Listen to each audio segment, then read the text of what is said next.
Todo mundo bem? Já tá gravando, meu Deus, rápido assim. Boa noite, gente. Sejam todos muito bem-vindos, sejam todas muito bem-vindas para a aula número 25 do Biblific. Estamos já na aula 25, as coisas estão passando rápido. Eu estou aqui, eu sou o Alexandre Klassen. Caso você esteja aqui, caiu de paraquedas, não lembra meu nome, é a mesma piadinha de sempre. Eu estou aqui do lado aqui também, com o Norberto Klassen, pelo menos para mim ele está aqui. E o tema da aula de hoje é Livres da Lei. Norberto vai fazer uma exposição para vocês sobre Romanos 7, um dos capítulos mais intrigantes, e a maneira dele falar sobre esse texto, expor esse texto, eu acho muito legal. Fica muito simples de entender aquele conflito interno de Paulo. É um capítulo de conflito interno de Paulo. É Paulo falando consigo mesmo. Eu acho sensacional. Impressionante. Paulo era um gênio na hora de escrever. E a gente quer falar um pouquinho sobre esse capítulo com vocês. Norberto, Deus abençoe, é contigo. Amém. Olá a todos, muito bom estar aqui novamente. O assunto hoje está, conforme o Alexandre disse, centrado em Romanos capítulo 7. E se nós olharmos, na verdade, eu desafio a cada um a ler a carta de Romanos desta maneira. Existe uma linha e Paulo vai seguindo, né? Ele não atira para todo lado, não responde perguntas. A carta aos Romanos talvez seja a mais doutrinária de todas, porque não há nenhuma questão envolvida. Paulo não conhecia, nunca estivera até então em Roma, na igreja em Roma. Então é como se fosse uma carta preparando a sua futura ida até lá. Mais ou menos em 55 que essa carta foi escrita. E eu observo que capítulo por capítulo, ou na sequência, Paulo vai crescendo no assunto e basicamente ele trata sobre a justiça de Deus. Depois da introdução, os capítulos 1, 2 e parte do 3, ele apresenta os diversos grupos de pessoas que existem na humanidade. Aqueles que não creem em nada, aqueles que são judeus e se consideram superiores aos outros, aliás, os crentes que se consideram superiores àqueles, e ainda os judeus que se consideram acima de todos. Então, a Carta aos Romanos ela foi escrita tanto para gentios, que provavelmente faziam parte da igreja, e tanto para judeus. Tanto é que tem uma seção específica para eles, os capítulos 9, 10 e 11. E capítulos 3 em diante, Paulo desenvolve o pensamento de que a justificação é sempre pela fé. Descreve a fé que Abraão teve, o patriarca da fé, o pai da fé, e desenvolve todo o pensamento baseado na nova aliança que o próprio Senhor Jesus apresentou e pregou. Capítulos 5 e 6 mostram que eu e você somos justificados pela fé e por isso temos paz com Deus, e descreve a maneira prática pela qual, os aspectos práticos e legais, pelos quais eu e você vamos usufruir, então, dos benefícios que Jesus conquistou na cruz. Capítulo 7 é como se fosse uma preparação para o capítulo 8, que, na verdade, para mim, é o auge do pensamento a respeito da justiça de Deus. É onde o ponto central que Paulo chegará e nos ensinará como viver efetivamente a realidade em Cristo. Pelo menos é o que eu percebo. Nas outras cartas em que ele desenvolve o assunto, ele não é tão específico, e aqui é muito, muito interessante. E o capítulo 7, que eu quero ler, inclusive, inteiro hoje, para nós tirarmos algumas ideias, alguns pensamentos, é muito, muito importante para definitivamente eu e você, como cristãos, aprendermos a viver na dependência do Espírito Santo de Deus para a nossa vida de santificação e livres da lei, livres de todo e qualquer jugo da lei. E é isso, na verdade, que Paulo deseja. E aí nós já podemos pensar assim, meu Deus, então acabou a lei. Como muitos dizem, Jesus Cristo é o fim da lei. E não, a lei não acabou. Mas a nossa servidão à lei terminou em Cristo Jesus. Uma das aulas, quando tratamos do capítulo 6, nós falamos que Deus colocou todo mundo em Adão para ali julgar toda a humanidade, para resgatar toda a humanidade em Cristo. E desta forma, também nós temos a mesma figura que ele expõe aqui, com mais detalhes. Antes de mais nada, eu gostaria que nós lêssemos, então, Romanos capítulo 7, E eu gostaria que você prestasse muito atenção a todo esse texto. A leitura é um pouquinho mais longa, mas ela se faz necessária. Porventura ignorais, irmãos, pois falo aos que conhecem a lei, que a lei tem domínio sobre o homem toda a sua vida? Ora, a mulher casada está ligada pela lei ao marido enquanto ele vive, mas se o mesmo morrer, desobrigada ficará da lei conjugal. De sorte que será considerada adúltera se, vivendo ainda o marido, unir-se com outro homem. Porém, se morrer o marido, estará livre da lei e não será adúltera se contrair novas núpcias. Perceba, livre da lei. Assim, meus irmãos, também vós morrestes relativamente à lei, por meio do corpo de Cristo, pois para pertencerdes a outro, a saber, aquele que ressuscitou dentre os mortos, a fim de que frutifiquemos para Deus. Porque quando vivíamos segundo a carne, as paixões pecaminosas postas em realce pela lei operavam em nossos membros, a fim de frutificarem para a morte.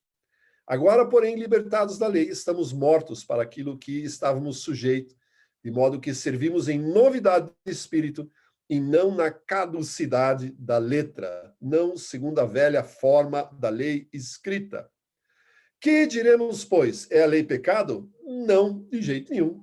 Mas eu não teria conhecido o pecado senão por intermédio da lei. Pois não teria eu conhecido a cobiça, senão se a lei não dissera, não cobiçarás. Mas o pecado, tomando ocasião pelo mandamento, despertou em mim toda sorte de concupiscência. Porque sem lei está morto o pecado. Sem lei está morto o pecado. Outrora, sem a lei, eu vivia. Mas sobrevindo o preceito, reviveu o pecado e eu morri. E o mandamento que me fora para a vida, verifiquei este mesmo que se me tornou para a morte. Porque o pecado, prevalecendo-se do mandamento pelo mesmo mandamento, me enganou e me matou. Por conseguinte, a lei é santa e o mandamento santo, justo e bom. Acaso o bom se me tornou em morte? De modo nenhum. Pelo contrário, o pecado, para revelar-se como pecado por meio de uma coisa boa, causou-me a morte, a fim de que pelo mandamento se mostrasse sobremaneira maligno. Porque bem sabemos que a lei é espiritual. A lei é espiritual. Eu, todavia, sou carnal, vendido à escravidão do pecado. Porque nem mesmo compreendo o próprio modo de agir, pois não faço o que prefiro, e sim o que detesto. Ora, se faço o que não quero, consinto com a lei que é boa. Neste caso, quem faz isto já não sou eu, mas o pecado que habita em mim. Porque eu sei que em mim, isto é, na minha carne, não habita bem nenhum. Vou repetir. Porque eu sei que em mim, em nós, na nossa carne, não habita bem nenhum. Pois o querer o bem está em mim, não porém o efetuá-lo.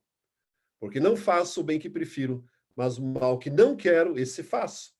Mas se eu faço o que não quero, já não sou eu quem o faz, e sim o pecado que habita em mim. Então, ao querer fazer o bem, encontro a lei de que o mal reside em mim. Porque no tocante ao homem interior tenho prazer na lei de Deus, mas vejo nos meus ombros outra lei, guerreando contra a lei da minha mente. Me faz prisioneiro da lei do pecado que está nos meus ombros. Olha só que confusão que cria aqui no versículo 23. Mas vejo nos meus membros outra lei, que guerreando contra a lei da minha mente, me faz prisioneiro da lei do pecado que está nos meus membros.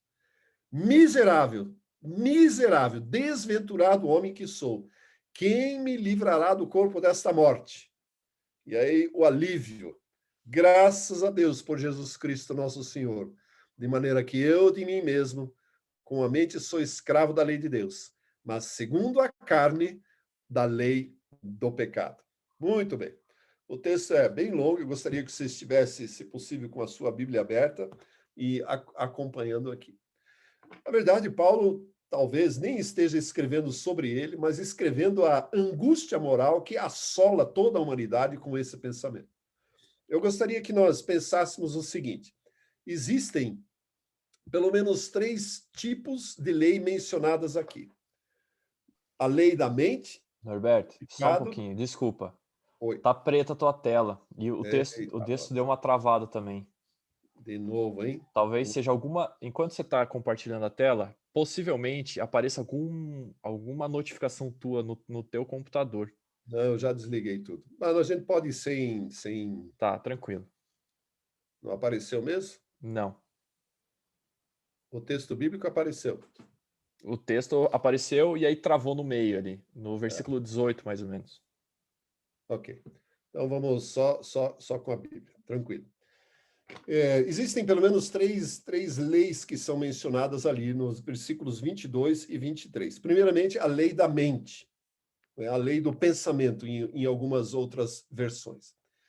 E aí nós precisamos considerar o surgimento disso. Quando eu e você fomos criados, aliás, quando a humanidade foi criada, quando Adão foi posto no jardim do Éden, e todos nós temos uma consciência que nos avisa o que é certo e errado. Adão sabia o que era certo e errado. Se ele não sabia, descobriu na árvore do conhecimento do bem e do mal. Pelo menos a partir dali ele soube o que era certo e errado. E cada um de nós, mesmo antes de nos tornarmos cristãos, nós sabíamos o que é certo e errado. Né? E provavelmente eu e você tivemos experiências e que quando fizemos alguma coisa errada, vai dormir à noite, começa a consciência a bombardear na nossa mente, acusando-nos de que aquilo que fizemos está errado. Roubei uns chicletes no supermercado. Roubei um diamante negro da loja americana na Praça Zacarias. Aquilo vai bombar na mente que aquilo é pecado e é errado. Ou seja, essa consciência de certo e errado é o que Paulo considera aqui a lei da mente. Depois ele diz que existe a lei do pecado, né? Nos versículos 22 e 23. Vou ler mais uma vez o 23. Vejo nos meus membros outra lei, que guerreando contra a lei da minha mente, me faz prisioneiro da lei do pecado que está nos meus membros. Então, a lei do pecado está dentro dele, é inerente à própria natureza. Ou seja, eu e você não temos a capacidade, segundo Paulo nesse texto, de acertarmos as nossas ações. Né? E erramos com muita facilidade. Ou seja, existe uma natureza que vai fatalmente, em algum momento, e fatalmente mesmo, nos fazer errar e nos fazer pecar. Esta é a lei do pecado, é inerente à natureza de Adão. Ninguém precisa fazer ou se esforçar para alcançar isso. Isso já existe, já faz parte. Os nossos netos, os seus filhos já nasceram com isso. O Alexandre e Bela estão esperando a Joy, eles não precisarão ensinar a Joy a mentir, a manipular, a desobedecer, tudo isso já vem junto, já vem no pacote, já vem no kit natureza pecaminosa. Infelizmente, é assim. É o que herdamos de Adão. E aí Paulo diz o seguinte, ainda existe um outro aspecto a considerar, que é a lei de Deus, né, que define o que pode e o que não pode fazer. Então, eu gostaria de colocar assim, a lei da mente define em nós mesmos, na nossa consciência, no nosso pensamento, o que é certo e o que é errado. A lei do pecado é aquilo que é inerente à própria natureza, ou seja, a natureza pecaminosa, né, cujas ações sempre transgridem a lei de Deus. A lei de Deus diz o que nós não podemos fazer e o que podemos fazer. Qual que é o pensamento de Paulo? Ele vivia muito bem, enquanto ele tinha a consciência do que é certo e errado. Aí, de repente, ele percebeu, e isso toda a humanidade percebe isso, que as ações, né, que eram inerentes à sua própria natureza não eram determinadas por aquele certo e errado. Tanto é que ele diz, o mal que eu não queria, esse eu fazia, o bem que eu quero, esse eu não consigo fazer. Então, surge um conflito enorme, um choque entre certo e errado e entre ações que normalmente estão erradas. Ou seja, é pecado. Isso sem conhecer a Cristo, sem conhecer a lei de Deus. Pois bem, Paulo novamente ressalta a história da humanidade, diz que aí veio a lei de Deus e diz o seguinte, que ressaltou ainda mais a transgressão. Paulo diz o seguinte, eu nem sabia que cobiçar era pecado, até que eu vi escrito na lei. Cobiçar é transgressão do mandamento, o 10º mandamento. Ele diz, meu Deus, A minha natureza é cobiçosa, avarenta, desejosa de tudo aquilo que existe à minha volta. Agora, veio uma sobrecarga sobre aquilo que eu já sabia, pela lei da minha mente, o que era certo e errado. E aí ele se desespera, diz, miserável homem que sou. Quem me livrará disso? Como é que eu me livro disso? Então vamos recapitular. Eu e você nascemos com a lei da mente, com a mentalidade daquilo que é certo e errado. É a nossa consciência, nosso pensamento. A lei do pecado é a nossa natureza que está recheada de ações que transgridem a nossa consciência e nos sabemos o que é errado. Para ressaltar ainda mais a transgressão, Deus estabeleceu uma lei e disse, ó, isso pode, isso não pode fazer. O que passar disso é, então, passível de morte. A transgressão da lei, a desobediência da lei de Deus leva à morte. Enquanto não tinha a lei de Deus, estava tudo certo. Porque aí era só consciência. Era um conflito interno entre certo e errado. Ok, mas isso passa e vai repetindo. Só que aí a humanidade tomou conhecimento da lei de Deus, aquilo que de fato transgredia a moral, a santidade, a fidelidade e todas as virtudes e atributos de Deus. E aí a coisa ficou feia. Então, esse é o conflito que Paulo descreve aqui. O F.F. Bruce, aliás, o John Stott, que é um comentarista de Romanos, ele diz o seguinte, a lei da mente é uma força em meu ser interior, minha mente, minha vontade, que ama a lei de Deus. Porém, a lei do pecado é uma força em meus membros, em minha carne, que detesta a lei de Deus. Então, o certo e errado é uma herança que nós temos do primeiro casal de Adão e Eva, assim como a natureza pecaminosa. O fazer certo e errado é o desejo, ou sempre tem o desejo de agradar a Deus. Só que a lei do pecado, que habita em nós também, sempre deseja fazer o que é errado à lei de Deus. E Deus, na verdade, deu toda a lei, ela foi promulgada justamente para que o povo de Deus soubesse a malignidade, a realidade, a gravidade do que é transgredir um mandamento, a lei de Deus.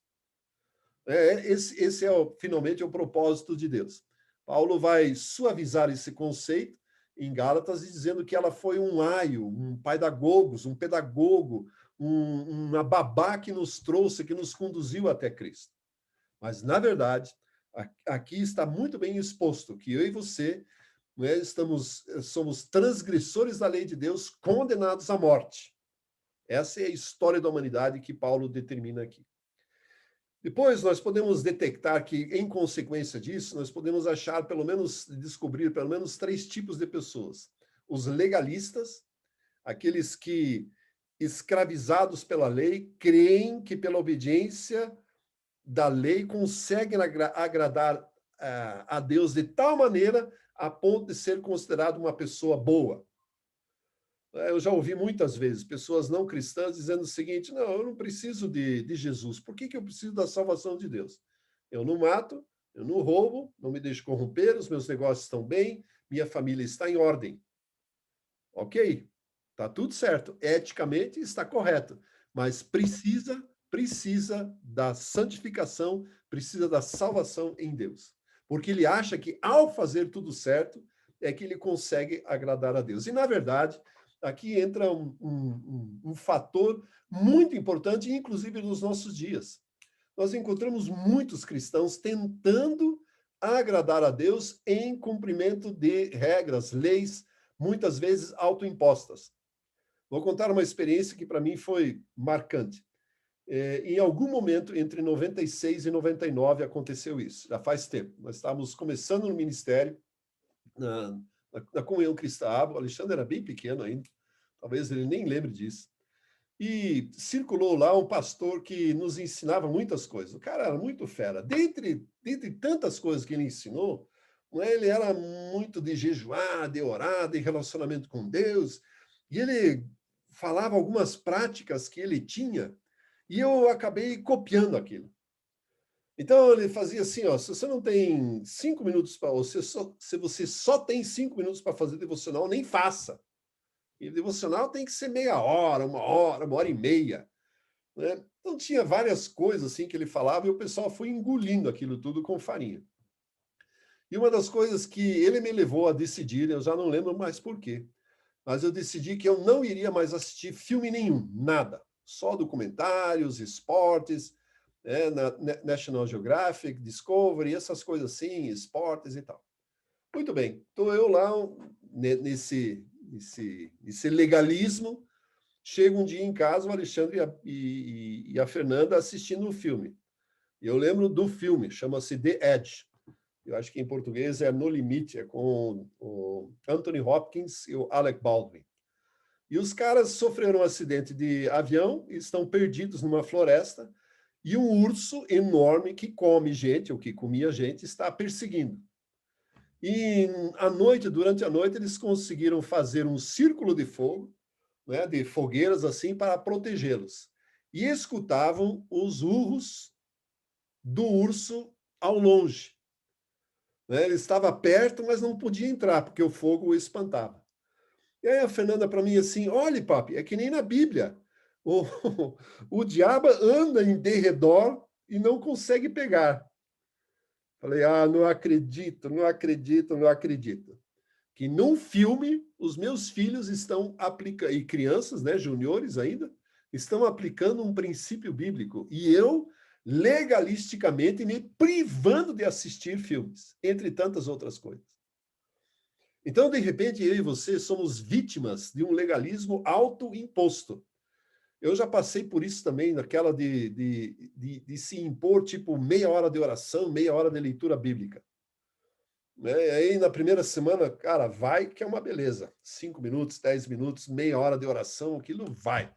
Mas chega no sétimo, oitavo, no 10º dia, eu sei que eu desisti no 10º.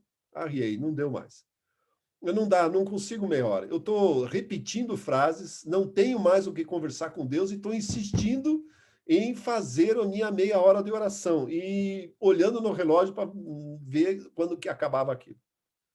A leitura bíblica não tinha problema, agora a coisa pegava na oração. E aí você começa a perceber que, na verdade, estava me impondo uma lei. E esse texto diz que eu estou livre da lei. A metáfora que Paulo apresenta diz o seguinte: a esposa e o marido estão casados. A hora que o marido morre, a esposa está livre para casar com quem quer que seja. E Paulo diz o seguinte: o marido é a lei. O marido morreu, a lei morreu, a esposa está livre para se unir com alguém outro. No caso aqui, ele está metaforicamente apontando que eu e você somos a mulher, livres para nos unirmos com Cristo Jesus. Livres para sermos livres em Cristo Jesus. Livres da lei, uma vez que ele já cumpriu toda ela ao ser crucificado. E nos tornou obedientes. Então, eu e você não precisamos mais fazer absolutamente nada para agradarmos a Deus, para conquistar alguma coisa com Deus.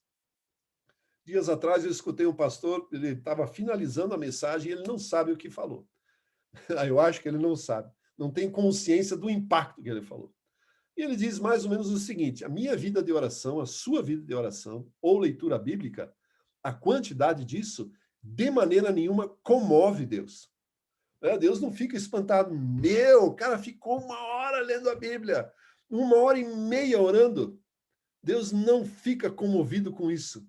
Não vai nos rasgar de elogios, não vai nos recompensar por isso. Também Deus não vai se decepcionar se em algum dia, por alguma razão, nós não lemos a Bíblia ou não oramos. Ou não cumprimos as outras regras autoimpostas. Hoje tem dia que, hoje em dia, nessa pandemia, tem gente desesperada achando que está indo para o inferno porque não pode frequentar culto público ou que não pode participar da ceia. Quem disse isso? Quem disse isso? Eu estou lembrando de uma história, eu arrumei uma confusão um dia com esse negócio de ceia, porque as nossas igrejas elas são muito eu não vou chamar de legalista, mas vou dizer, elas são muito formais no que diz respeito à ceia. E eu aceito isso e concordo com isso. Tem que ser mesmo, senão o negócio vira bagunça. Mas certamente nos tempos bíblicos não era assim. Hoje, evidentemente, para servir igrejas com 400, 500 ou até menos pessoas aí, usa-se praticamente copos pequenos e um pedaço de pão e está tudo certo. E em cultos maiores de 7, 8, 10 mil pessoas, é muito mais complicado ainda. E eu lembro que quando eu me batizei finalmente na igreja da qual eu fazia parte, na igreja menonita da qual eu fazia parte, a ceia era um negócio à parte, era uma assembleia que acontecia no domingo à tarde. O culto era domingo de manhã, e à tarde, então, tinha a assembleia e se celebrava a ceia ali. E na primeira vez que que eu fui participar, meu pai era batizado, mas a igreja aqui não aceitou o batismo, então ele não podia ser membro. Coisa que acho que ele morreu sem saber por quê. Enfim. Mas eu fui com minha mãe, e ela disse, ó, pega um lenço, e a hora que te servirem o pão, você coloca um pedaço de pão no lenço, em cima do lenço, assim. Eu achei estranho, eu falei, por que isso? Porque o costume na igreja era o seguinte, os diáconos, né, faziam aquela cara de funeral, parece que alguém tinha morrido, né? O piano tocava uma música bem suave, assim, bem fúnebre mesmo, né? Enquanto os cálices e o pedaço de pão estavam sendo distribuídos. E aí eu vi que meus amigos também, todo mundo estava com lenço, acho que todo mundo recebeu a mesma orientação dos pais, era todo piazada, 14, 15 anos. Aí chegou o pão, coloquei ali. Aí, finalmente, o pastor lá orou e tal, consagrou e pudemos pegar o pão. É um negócio demorado, chato. Eu cresci no cristianismo, tive uma experiência com o Espírito Santo de Deus, e eu percebi, aliás, gente, eu nunca entendi por que do lenço. Por que aquele lenço? Quando eu comecei a liderar grupos de estudo e fui ver o texto de 1 Coríntios, e tentando imaginar como que era a ceia na igreja em Corinto, cara, me caiu por terra todo aquele conceito. Eu tenho certeza, gente, que naqueles dias eles não cortavam o pão quadradinho, bonitinho. Ele também não vinha como se fosse um pedacinho de pão assim, colado junto com o cálice, como está vindo hoje. Eles pegavam o pão, rasgavam um pedaço, davam um para cada um. O cálice era um só, todo mundo bebia e todo mundo fazia uma baita festa, porque era uma celebração da vitória sobre a morte, uma celebração da ressurreição de Jesus. E não um negócio fúnebre. Eu falei, meu Deus, quanto tempo eu perdi, né, fazendo parte de um negócio legalista, um negócio ritualístico, que não me levava à consciência daquilo que realmente significava a ceia. Fui, então, um dia ministrar sobre isso num History Makers. A Cristina sabe o que é uma conferência uma jornada History Makers. E eu não sei em que assunto isso entrou numa sessão que eu estava dando. E um dos participantes lá disse o seguinte, olha, tudo bem, esse domingo vai ter, é o domingo de ceia na minha igreja. E aí eu já brinquei, pô, mas é o segundo domingo. Cara, o domingo de ceia na igreja é o primeiro. Não, mas a minha igreja faz no segundo. E o meu pastor já me avisou que, como eu não vou estar domingo no culto, eu preciso, na terça-feira, ir no escritório dele pegar a ceia com ele. Falei, não é possível, não é possível, não é possível. Nós estamos livres da lei, nós vivemos livres da lei, do legalismo, do ritualismo, que nos escraviza. Esse é o pensamento que Paulo está querendo colocar ali.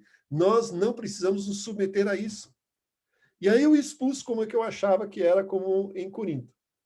E aí a galera se animou. Então nós precisamos celebrar, vamos fazer uma ceia. E 2 dias depois tinha, então, uma ministração, um culto que era conjunto com outros grupos que estavam lá, e aí combinamos lá de celebrar a ceia. E aí eu pedi para a cozinha preparar pão asmo, aquele chato, e ministrei a ceia como eu achava que deveria ser, ou seja, quebrando o pão, distribuindo um pedaço para cada um, nada de pedacinho igual, cada um pega quanto quer comer, e fizeram uma baita festa, né, para, de fato, celebrar aquilo para o qual a ceia foi instituída. Eu estou dando esse exemplo para que eu e você possamos nos conscientizar de sair desse legalismo no qual eu e você muitas vezes estamos inseridos sem percebermos. Fiz parte de um ministério que domingo precisava usar terno e gravata, como se de repente se não tivesse gravata, não teria unção para pregar ou fazer o que quer que seja. E as pessoas esperavam isso. Ou seja, são normas autoimpostas, legalismos, leis das quais eu e você estamos livres. É óbvio que Paulo aqui está falando da lei que escravizava a nação judaica. Tanto faz os 10 mandamentos e todos os preceitos, testemunhos e juízos que andavam em torno da lei, eram 603 mandamentos, mais toda a tradição oral, né, que os cercava, que escravizava.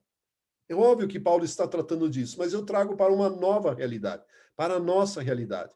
Eu e você precisamos nos libertar da lei, libertar do legalismo, não é, dessas regras autoimpostas. Eu e você somos livres. O segundo grupo que se apresenta aqui é o antinomiano, o antinomos. Nomos é a palavra grega para lei. É aquele que despreza completamente a lei, culpa, inclusive, a lei pelo seu mau comportamento. E eu creio que nós não precisamos nem conversar a respeito disso. E outro é o crente. E nós temos, na verdade, o crente livre e o crente legalista. De repente, você vê uma pessoa completamente despojada, que não está nem aí para nenhum formalismo, e esse vive na tranquilidade, vive sossegado. Um dia me escandalizei demais, gente, eu confesso, me escandalizei.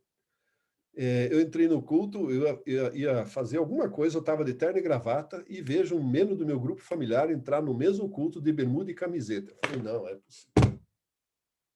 Eu considerei aquilo um desrespeito. Falei, como assim? Quando eu vou ver os meus filhos e todos os amigos deles, todos frequentando o culto de bermuda e camiseta, e eu de terno e gravata. E eu pensei, alguma coisa vai mudar. Ou eles se convertem ao terno e gravata, ou nós vamos nos converter a bermuda e camiseta. Alguma coisa precisa mudar, alguma coisa está errada.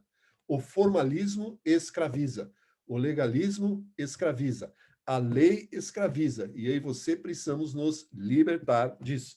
Desculpe, eu estou falando isso, não é porque Paulo é bastante enfático e talvez ele usa mesma ênfase na carta aos Gálatas, que é justamente o seu discurso, o seu excurso a respeito do assunto. Eu e você estamos como esta mulher, que ele usa metaforicamente, livres da lei. Eu e você estamos livres da lei. A lei, né, como um todo, no Antigo Testamento, e Paulo, ele às vezes, especialmente na carta aos Romanos, fica quase difícil entender. Para Paulo, às vezes a lei é o Antigo Testamento inteiro, às vezes são os 10 mandamentos, o decálogo, e às vezes é o Pentateuco, o Deuteronômio. Os 5 livros, Deuteronômio não, os 5 primeiros livros da lei. Então fica muito difícil. Aqui, aparentemente, ele está falando da lei moral, dos 10 mandamentos. Então, quero tratar um pouco disso, não é? E perceber e fazer-nos perceber o que esse ministério da lei faz, na verdade. Como eu já disse, a lei, ela revela o pecado. Paulo cita, por exemplo, que ele não sabia o que era cobiçar até que veio uma lei e disse o que era isso. Curiosamente, o Código Penal brasileiro começa no primeiro artigo dizendo o seguinte: não existe crime sem lei que o defina. Então, até tempos atrás, não havia uma legislação pertinente aos crimes cibernéticos. Então, ninguém podia ser acusado, porque não havia lei que definisse esse crime. A lei de Deus veio justamente isso, definir o que é pecado. Ou seja, ela tabulou, promulgou, listou as transgressões à santidade de Deus. Agora todo mundo sabia. E essa lei está escrita em pedras, não é? Ou seja, estava exposta. Todo mundo sabia disso. A lei revela o pecado. Olha só que coisa interessante. Tem um texto que eu quero que nós olhemos aqui. Marcos capítulo 10. Veja lá, Marcos capítulo 10. Está aparecendo aí, gente? Está aparecendo aí? Alguém me fale? Está. Ótimo. Obrigado. Marcos capítulo 10, a partir do versículo 17, diz o seguinte. Marcos capítulo 10, versículo 17. E pondo-se Jesus a caminho, está indo para Jerusalém, está descendo, se olharmos o mapa, está saindo de Cafarnaum para Jerusalém. Correu um homem ao seu encontro e, ajoelhando-se, perguntou-lhe: Bom mestre, que farei para herdar a vida eterna? Respondeu-lhe Jesus: por que me chamas bom? Ninguém é bom senão um, que é Deus. Sabes os mandamentos: não matarás, não adulterarás, não furtarás, não dirás falso testemunho, não defraudarás ninguém, honra teu pai e tua mãe. Então ele respondeu: mestre, tudo isso eu tenho observado desde a minha juventude. E Jesus, fitando-o, amou e disse: só uma coisa te falta. Vai, vende tudo o que tens, dá aos pobres e terás um tesouro no céu. Então vem e segue-me. Ele, porém, contrariado com esta palavra, retirou-se triste, porque era dono de muitas propriedades. Você vai perguntar o que isso tem a ver com o fim da lei, ou a lei revela o pecado.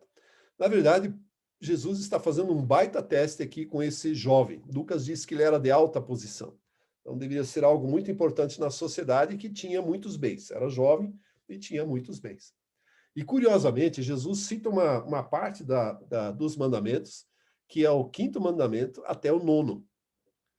Né? E o 10º ele deixa de fora, que é justamente o que diz: não cobiçarás a mulher do próximo, os bens alheios. Em Êxodo capítulo 20, 19 e 20, você pode ler a respeito disso, e Deuteronômio capítulo 5 também. É o último mandamento, o 10º mandamento. Curiosamente, Jesus deixa fora isso, e curiosamente, Paulo cita aqui este mandamento. E, na verdade, nós podemos perceber e fazer uma boa análise que este mandamento ele dá origem a todos os outros. Quando eu e você somos cobiçosos, ambiciosos, Paulo chama em Colossenses de avareza, o desejo de possuir sempre mais, ou seja, a insatisfação constante, todos os outros dependem da transgressão deste. Ou seja, pessoas cometem adultério porque desejam cobiçar a mulher do outro. Pessoas podem roubar porque querem mais. Pessoas podem matar por isso. E assim por diante. Então, aparentemente, por ser uma atitude mais interna, dá origem a tudo isso. E Jesus faz um teste interessante com esse rapaz. Ele diz: faça o seguinte, porque venda tudo e dê aos pobres, e depois venha e me siga. Ele diz: não. Então, olha a angústia desse povo daqueles dias. Esse jovem era judeu, se aproximou de Jesus, e judeu tinha, por força da aliança, a garantia da vida eterna, por ser descendente de Abraão, por preservar o sábado, por jejuar, por estar circuncidado. Isto, por si só, garantia a vida eterna, mesmo que não soubesse muito bem o que significava a vida eterna. Mas era a garantia. E aí, de repente, bateu alguma dúvida nesse guri. Disse: meu Deus, eu não tenho a garantia. Estou fazendo tudo certinho, tudo certinho, tudo certinho, tudo certinho. Aí Jesus diz: cara, mas te falta um negócio, meu. Você ainda deseja mais do que você tem. Ainda existe a cobiça no seu coração. Livre-se disso. Venda tudo. Venda tudo. Dê aos pobres e venha comigo. Aí eu fico pensando os discípulos ouvindo aquilo. Eu falei: caramba! E eu fico pensando em nós ouvindo aquilo de Jesus. Será que nós seríamos capazes de aceitar esse desafio? Porque quer queira, quer não, o ser humano sempre deseja mais. E ao desejar mais do que tem, alguma coisa diferente do que tem, ele comete e transgride o 10º mandamento, que é não cobiçar. É muito interessante, eu vejo muita gente dizendo: não, 10 mandamentos é fácil, porque eu não mato, não roubo, não cometo adultério, honro meu pai e minha mãe, alguns até guardam o sábado ou domingo, né, fazem tudo certinho. E Jesus olha para cada um desses e diz: não, não é suficiente. Não é suficiente. Livre-se daquele que te incomoda, aquilo que te importuna. E aí vem toda a discussão em torno dos ricos herdarem o reino de Deus, etc., que não é discussão aqui. Mas eu achei interessante, porque esse 10º mandamento citado por Paulo é o que Jesus deixa fora, e é com o qual ele desafia aquele jovem rico. E eu penso ser o desafio maior para nós também, na nossa luta de nos libertarmos da lei e do pecado. A lei também provoca o pecado. Na verdade, a gente vê que é inerente à natureza humana rebelar-se sempre a uma lei, que uma lei é dada. Minha esposa e eu, nós caminhamos todo dia aí, e no nosso roteiro nós passamos no meio do estacionamento de um grande supermercado aí. O estacionamento é bem grande. E aí, por lei municipal, tem vagas destinadas a idosos e vagas destinadas àqueles que necessidades especiais. E aí, como a gente caminha de manhã, né, aquelas vagas ficam bem pertinho, a gente percebe uma porção de carros estacionando ali, e eles não são portadores de necessidades especiais e muito menos idosos. E a gente olha para aquilo e diz, mas como que consegue fazer uma coisa dessa? Por que faz isso? A vaga ao lado está vazia, mas ele estaciona naquela que é preferencial. Então, eu penso que existe uma disposição na humanidade de se rebelar contra todo e qualquer regulamento. Quando Paulo escreve a Timóteo dizendo que a lei não foi promulgada para o justo, ou não existe, o justo não precisa de uma lei, a gente fica pensando exatamente nisso.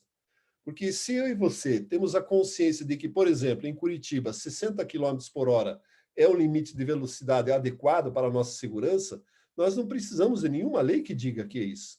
Nós não precisamos de radar. Cristão não viola, não leva multa por excesso de velocidade, porque ele anda sempre a 60 por hora.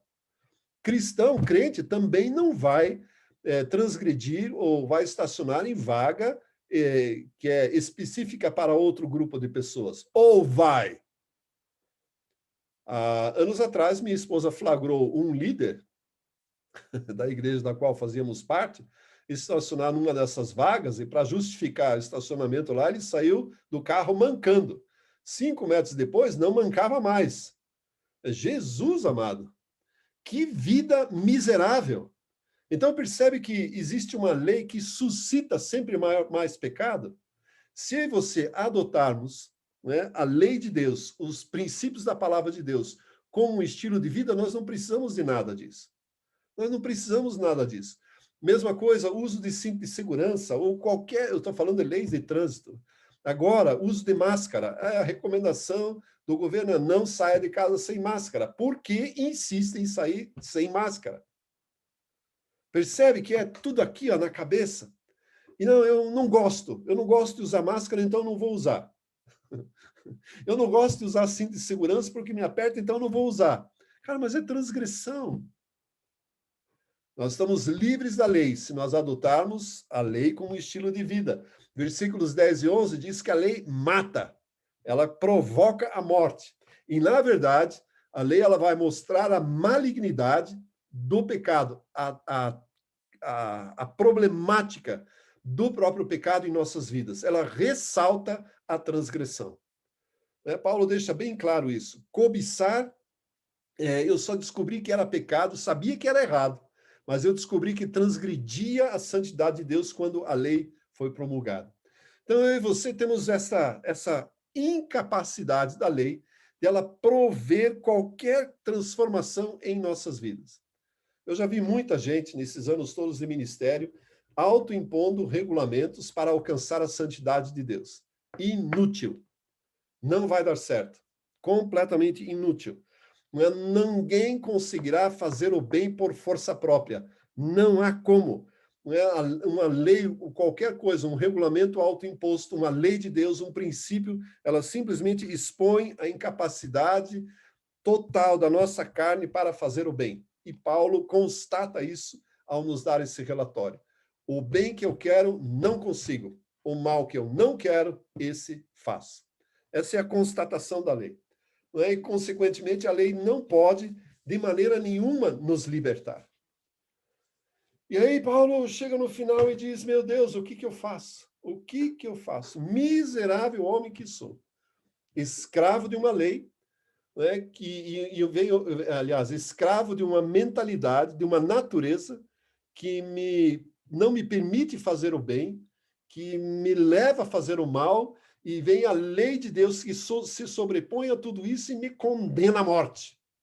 O que que eu vou fazer? Miserável homem que sou. E aí, no final do versículo, ele diz, graças a Deus que a solução veio da parte de Deus. Graças a Deus que em Cristo Jesus eu estou livre E não existe nenhuma condenação. Vamos voltar ao texto de Romanos. Graças a Deus, versículo 25.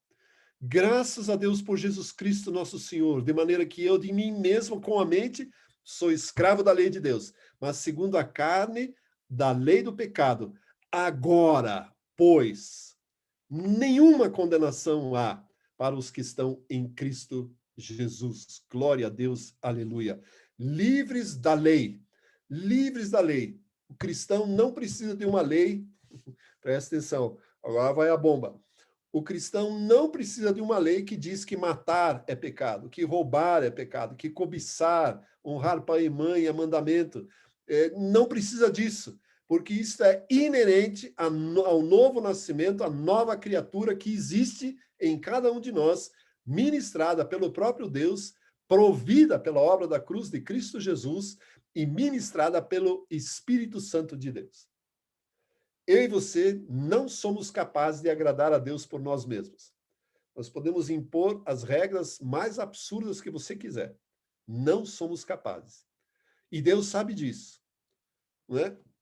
E a solução que ele nos deu, você ficou desesperado nessa aula, né? Eu falei, meu Deus, o que eu vou fazer? Eu já tentei de tudo para agradar a Deus, já tentei de tudo para obter resposta de oração. Nada das nossas tentativas, absolutamente nada, vai nos levar a um acerto suficiente, a não ser a dependência absurda, total, ortodoxa do Espírito Santo de Deus. Essa, sim, é a lei que deve vigorar em nós. Esse é um assunto que nós vamos deixar para a próxima aula. Vamos largar essa bomba aqui. Nós somos livres da lei. Eu gostaria que você aprendesse isso, que eu e você levássemos isso. Eu e você não servimos mais a lei. A lei de pedra, ela não existe mais. Ela não foi promulgada para nós. Um dos termos mais extraordinários da nova aliança, que aliás é pouco conhecido, diz que Deus imprimirá no nosso coração e na nossa mente a sua lei. Ou seja, nós não temos mais uma lei externa que diga o que nós podemos ou não podemos fazer. Nós voltamos à nossa origem, à origem da humanidade, quando discernimos o que é certo e errado, mas agora não pelas nossas próprias forças, e sim pela lei do Espírito e vida, conforme o capítulo 8 vai nos mostrar. Ou seja, o Espírito Santo atua agora em nossas vidas para nos levar a um discernimento correto daquilo que é certo e errado. E não mais uma lei que nos diz o que nós podemos e não podemos fazer. Esse, na verdade, para mim, é o grande dilema que a graça se apresenta. Porque se todos nós tivéssemos uma lista de afazeres que nos levasse à eternidade, assim como o jovem queria quando se apresentou a Jesus Cristo, né, seria muito mais simples, né? Nós poderíamos dizer, ó, se Deus estabelecesse assim, você precisa ler a Bíblia em um ano, você precisa assistir 25 aulas do Biblifique, você precisa frequentar 30 cultos no ano, né, em qualquer igreja, ou seja, uma lista de afazeres. Certamente nós faríamos. E o que aconteceria? Nós chegaríamos diante de Deus, ó, fiz, está aqui a lista. Pode fazer meu checklist, pode me dar o galadão. E Deus vai dizer assim, não. Isso aí eu não vou recompensar. Não vou, não tem recompensa para justiça própria. Não tem recompensa para conquistas pessoais. O reino de Deus não permite conquistas pessoais. Permite honra e serviço a Jesus Cristo, porque só Ele é digno do nosso louvor e da nossa glória, ou de todo louvor e de toda a glória. Por isso que Deus diz assim, cara, você não vai ser capaz de cumprir o que quer que seja. Ou a capacitação vem de mim, ou você está errado. Não vai conseguir. Por isso, o Espírito Santo habita em nós, para nos levar ao entendimento dos princípios da palavra de Deus e para nos dar discernimento, para imprimir em nós uma mentalidade de obediência aos princípios da palavra de Deus. Não porque é obrigatório, mas porque nós queremos. Nós servimos a Jesus Cristo não porque temos que servir. Isso o pecado nos obrigava. Agora nós servimos a Jesus Cristo porque nós queremos, porque é o Espírito Santo que nos leva a esta decisão. Então, somos livres da lei, mas não para que fazermos o que queremos, livres da lei para servirmos a Jesus Cristo, livres da lei para dependermos incondicionalmente do Espírito Santo de Deus que habita em nós. O próprio Espírito, a essência de vida de Deus, habita em nós e nos leva à obediência dos princípios, exemplos e da própria palavra de Deus. Então, livres da lei. A lei não é para os justos. Não é? As leis de trânsito não são para aqueles que andam corretamente. As leis do município, do estado do Brasil, não são para aqueles que querem obedecer, que são dependentes do Espírito Santo de Deus. Não precisa disso. Crente não precisava radar na cidade. Ele sempre vai obedecer. Ele vê uma placa de 40, ele reduz. Ele anda a placa de 60, ele reduz. Não precisa radar. Aliás, crente nem leva multa. Eita. Pronto. É isso, então. Conceito lançado. Numa próxima aula, a gente aprende sobre a lei do Espírito, sobre esse discernimento extraordinário que Deus nos deu por meio do Espírito Santo de Deus. Uma dependência absurda, total, ortodoxa, radical. Ou é pelo Espírito, ou eu e você não somos capazes de fazer o bem que nós achamos que queremos fazer. Toma essa bomba. Toma essa bomba agora. Alguma pergunta, gente? A Michelle me mandou uma pergunta no chat. Se ninguém tiver mais uma, a gente lê a dela aqui, que é bem interessante. Dá uma boa discussão aqui. Norberto, será que toda essa ritualística envolvendo, por exemplo, a ceia, não está vinculada à igreja no sentido institucional, CNPJ?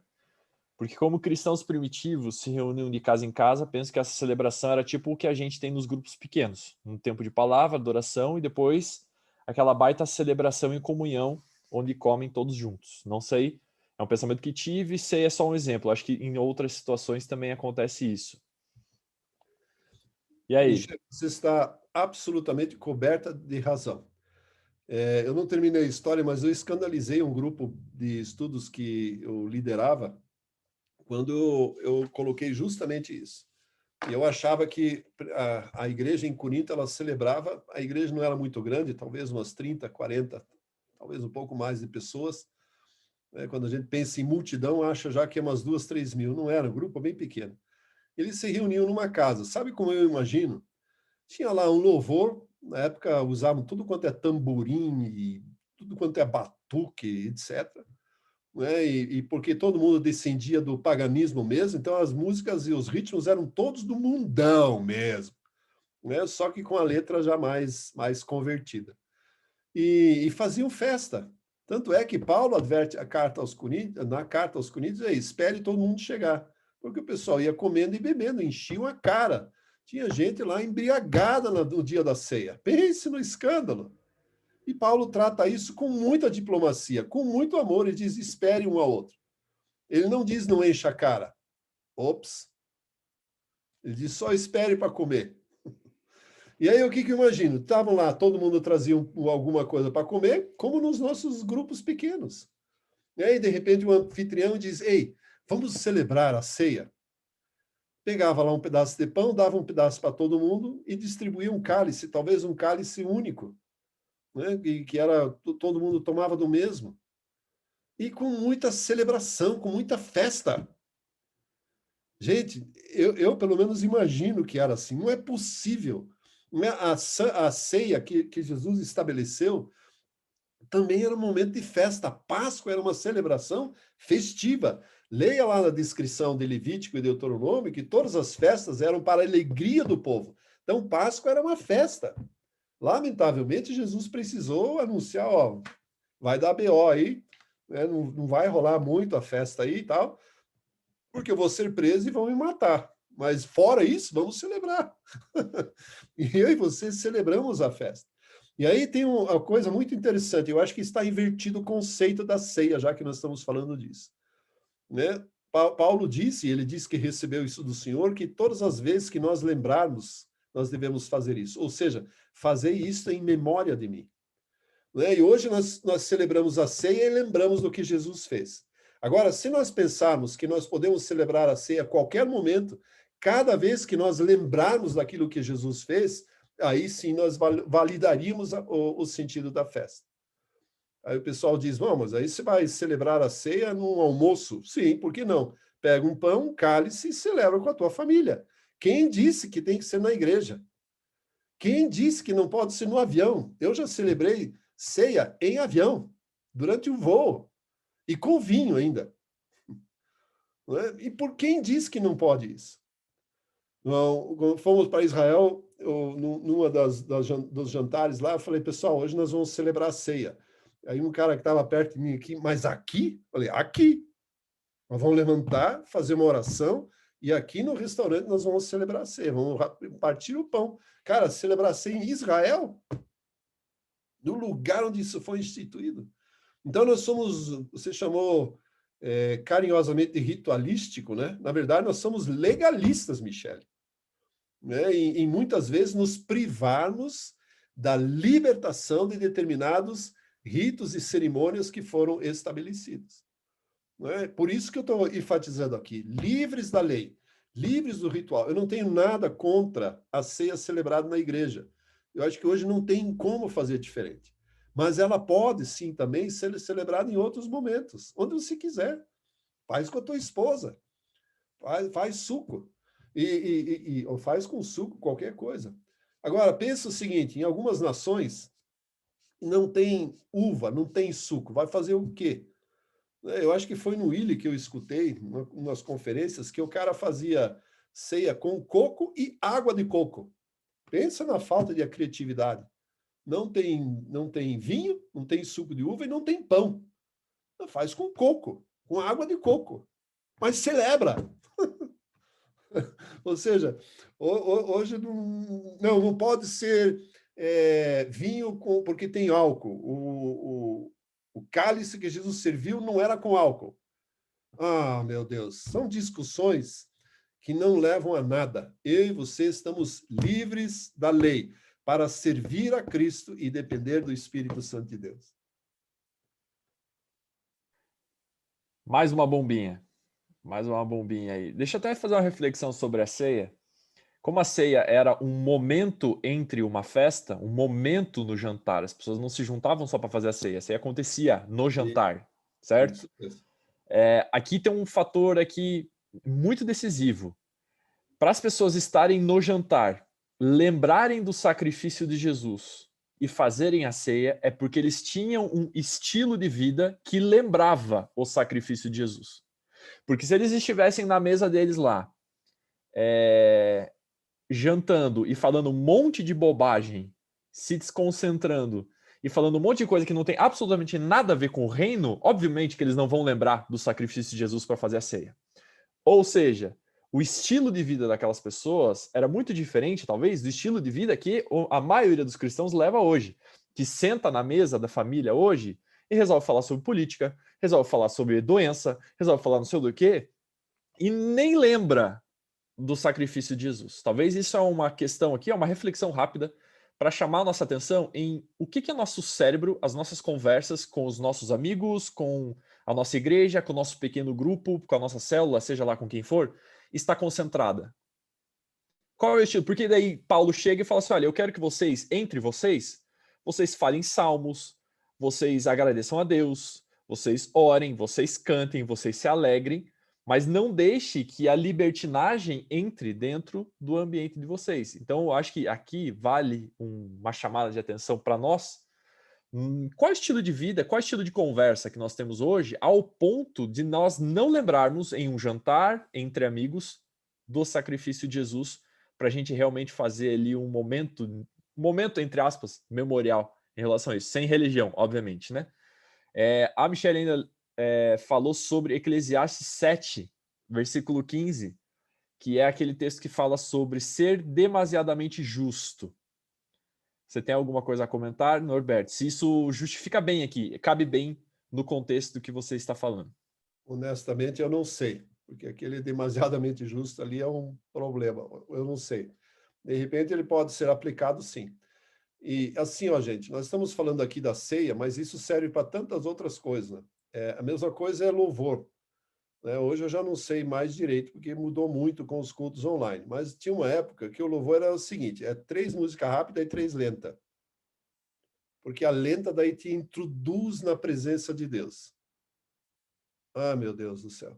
Então, vale para todo e qualquer ritual, todo e qualquer formalismo. Não é? Todo mundo já sabe a ordem do culto. Tem gente que já só chega para a mensagem. E dependendo do pregador, levanta e vai embora. Né? Isso é legalismo, isso não é ser livre da lei.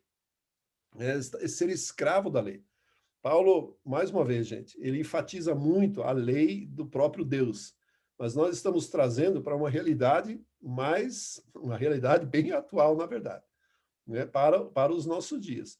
E perceba quanto de ritualismo e quanto de formalismo e legalismo nós temos nos cultos, na nossa vida cristã, como bem o Ali notou, comentou ali, sobre as nossas reuniões em torno da mesa.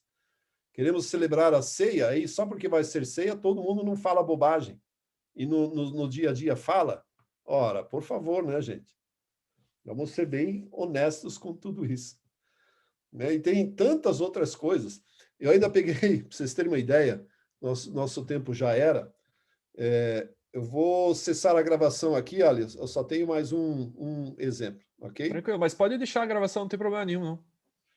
Eu sou de uma época que veio aquele movimento Nova Era. Então, a proibição, eu tinha uma lista de produtos que não podiam ser consumidos.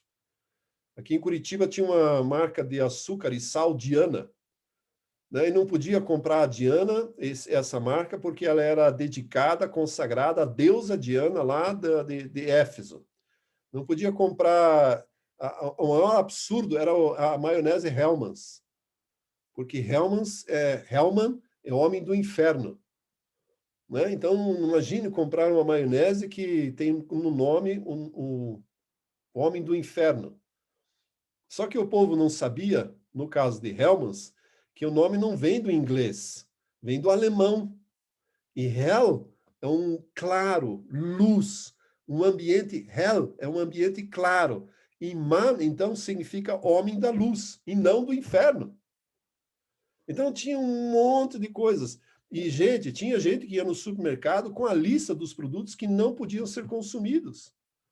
Chegou ao absurdo, tinha um pessoal que dizia que os nossos filhos não podiam assistir os desenhos da Disney, porque eles tinham lá, num determinado momento, mensagens subliminares de culto a demônios. Falavam que o Walt Disney tinha um altar a Satanás no seu escritório e que os filmes não podiam ser assistidos. Os nossos filhos eram pequenos nessa época, eu lembro bem disso, 96, 97, por aí. Eu cheguei para o cara e disse, tá bom, o que a igreja, então, me oferece em troca? Se não dá para assistir Disney, se não pode assistir nada, o que a igreja está fazendo para substituir isso? Os milinguidos vão ficar a vida inteira assistindo os 10 esmilinguidos que tem, os 10 desenhos que existem? Pô, por favor. Então, ao mesmo tempo que a igreja condena, não oferece solução. E aí o movimento do Nova Era passou, aqueles que consumiram aqueles produtos continuam vivos, como eu, né? Nem Vic Vaporub podia usar. E a mãe a vida inteira passou Vic Vaporub no peito, quando tinha tosse, daquelas gripe, resfriada, eu pegava de monte, andava na rua com geada, ia para a escola a pé, meia hora de caminhada no gelo, pegava resfriado, gripe, passava Vic Vaporub, passava tosse. Não pode usar Vic Vaporub. Os nossos filhos usaram, estão vivos e servem a Deus, com o Vic Vaporub e tudo. Então, não faz sentido esse tipo de coisa. Livres da lei, gente. Livres da lei. É isso aí, gente. Ficamos por aqui. Mais alguma dúvida? Mais algum comentário? Alguma coisa? Ana? Na verdade, desculpa, eu sei que já passou aí os minutos, mas eu preciso fazer uma pergunta que pode parecer boba, tá? Mas é que num contexto que eu estou inserido hoje, eu tenho uma convicção, mas eu preciso ouvir uma segunda opinião. É referente à ceia. Eu tenho participado de um ministério aqui e eles são enfáticos em duas situações. Eu já vou dizer que eu não concordo, mas eu acabo me sujeitando. Em relação à ceia, o pão ser sem fermento, ok? Para mim chega a ser um absurdo, a ponto de dizer, se for com fermento, não é a ceia do Senhor. E olha que é algo, eu gosto muito, é um ministério de Deus mesmo, sabe? Mas tem essa situação. E outra situação, embora eu veja assim o zelo, o respeito, sei lá, o que dizer sobre o batismo nas águas, sendo assim, se uma pessoa não é batizada nas águas, ela não pode participar da ceia. Por exemplo, se alguém acaba se decidindo por Jesus num culto, ela não poderia participar da ceia se fosse uma ceia de culto, porque não foi batizada. Eu já até questionei, então você precisa pôr uma piscina ali na hora, porque a pessoa vai querer participar, então batiza ela e deixa ela participar. Não, ela tem que ser batizada, e não fique com essa pressa toda, dizendo para mim, né? Então, eu tenho essas duas situações, eu não concordo, mas eu gostaria de ouvir a opinião de vocês. Rapidamente, vai ser minha Por opinião. favor. Eu fico pensando no pessoal da Indonésia, né? Que a Michelle está informando aqui que eles celebram a ceia com arroz. Eles não têm pão nem com fermento, nem sem fermento, é arroz mesmo. Como que fica essa turma da salvação? Cara, isso para mim são formalismos que não levam a nada. Né? Quanto ao batismo, é difícil resolver, bem difícil.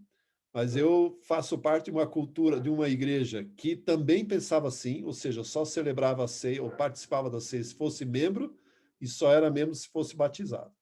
Depois eu comecei a perceber que, na verdade, não faz diferença nenhuma, que o batismo ele simplesmente completa a aliança que nós temos com Cristo Jesus e que a ceia pode ser tomada no momento que se converte. Mas essa opinião é muito pessoal. Agora, Rafael e demais, se a igreja entendeu isso e percebe que é uma direção de Deus, então é melhor se sujeitar a esses rituais, esse legalismo. Né? Nós não queremos ir contra absolutamente nada, né? nenhuma restrição, né? Mas e precisamos, de fato, nos submeter ao lugar onde nós estamos, às autoridades. Se eles entendem assim, paciência. Felipe Eunuco é bem o exemplo disso. Né? No Irã, eles se batizam a si mesmo no banheiro escondido. Eita, nós! Quero ver esses caras na eternidade, conosco lá, celebrando as bodas do Cordeiro e muita gente presa a legalismos não fazendo parte dessa ceia. Deixa eu só fazer um comentário a respeito do batismo. Embora pareça legalista, é compreensível o aspecto lógico daquilo que eles falam. Por quê? Porque é natural que alguém que se converta se batize. E por ser convertido e batizado, então, depois disso, participe da ceia, já que participa da ceia é quem faz parte do corpo. Já que a ceia é a celebração do corpo de Cristo de fato. Então, logicamente, por um aspecto lógico, faz sentido você tomar a ceia depois de se batizar. Só que num aspecto logístico, nem sempre isso é possível, porque a pessoa acabou de aceitar Jesus e a ceia está ali, na frente dela, o pão e o vinho. Daí cabe a nós medirmos o que nós fazemos ou não. A gente não quer, obviamente, ir contra aquilo que os pastores entendem, não é o nosso objetivo aqui. O objetivo é a gente biblificar o assunto de fato. Então faz certo sentido. O certo mesmo, de fato, Rafael, isso eu falo por mim, é no final das contas ter uma piscina do lado mesmo, para o cara aceitar Jesus e se batizar ali mesmo. A verdade é essa, cara. Vou te falar a real. O certo é esse mesmo, e o batismo não ser um ato marcado um dia por mês e fim de conversa. Era acontecer o batismo ali, naquele momento. O cara troca de roupa, batiza ali mesmo, aceita Jesus, porque o batismo é de fato a confissão pública de fé. Não é o cara levantar a mão e fazer uma oração na frente de todo mundo. Então é só um ponto aqui, talvez em algum momento a gente possa falar um pouco mais profundamente aí sobre o batismo, porque esse negócio é realmente importante, tá? O João está nos Mas lembrando também daquele rapaz que morreu com Jesus na cruz e que foi para o paraíso naquele dia, sem batismo, sem ceia, sem nada. Exatamente. Meu sogro, para terminarmos mesmo, meu sogro ele sofreu por meses, porque ele tomou a decisão na vida dele, depois de ter uma vida correta, de aceitar Jesus, quando estava mal no hospital, ainda foi com minha esposa, resolveu se batizar, mas antes disso a igreja impôs um curso. E ele falava angustiado para mim, dizia, eu não estou entendendo nada, eles querem me ensinar a história da igreja. E eu vi a apostila. Gente, ele precisava estudar a história do cristianismo para ser batizado. Aí é impor um encargo difícil. Para um homem muito simples, né? Assim, que não teve oportunidade de estudar, não porque não quis, porque não teve, né? Para ele era muito difícil passar por aquilo. Né? Seria mais coerente e sensato batizar ele de uma vez. Ok, gente? Fechou? Depois de ceia com arroz, depois de batismo sozinho. Ficamos por aqui, gente. Deus abençoe. Nos falamos na próxima aula. Até a próxima.